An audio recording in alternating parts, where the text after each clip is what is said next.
Tape number 1. May 25th, 1975.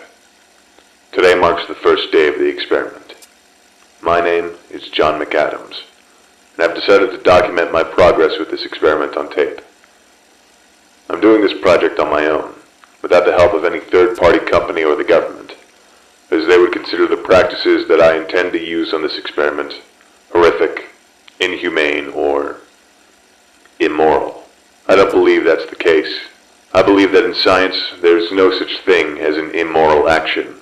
That's why I decided to start this company and, by extension, open this restaurant, utilizing robot animatronics, so I can both fund and successfully conceal the experiment until it's completely finished. I am a man of science, and I believe that if a risk must be taken to further the pursuit of knowledge, then we must do it, even if that means sacrificing another.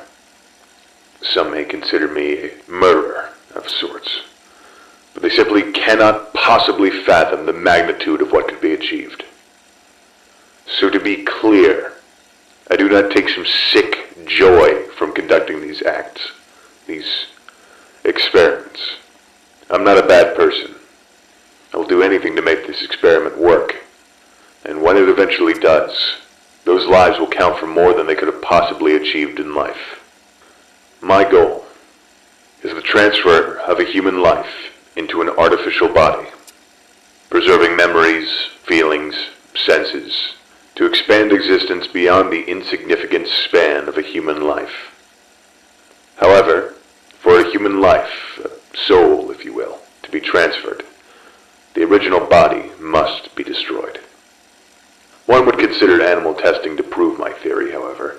The human mind is infinitely more complex than that of the common rabbit, pig, or other test subject. A human test subject is absolutely required. However, without outside funding or public approval, the dream of immortality is merely that. A dream, lest I can provide a human test subject.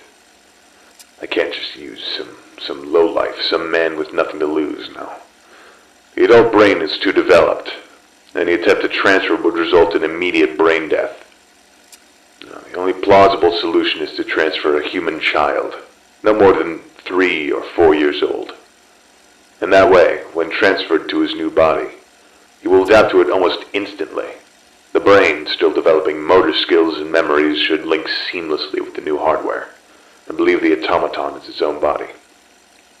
I can't just use some urchin off the streets, though. No. And adopting an infant orphan is implausible as well. I can't have a paper trail leading back to me if the authorities find out. Not like they'd understand. Though with great reluctance, I've decided the first subject for this experiment will be my son, who will be born in about a week from now.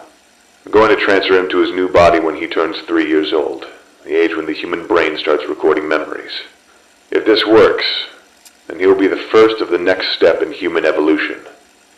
The first to cast off the shackles of flesh that bind us to this earth. This is the beginning of a new future.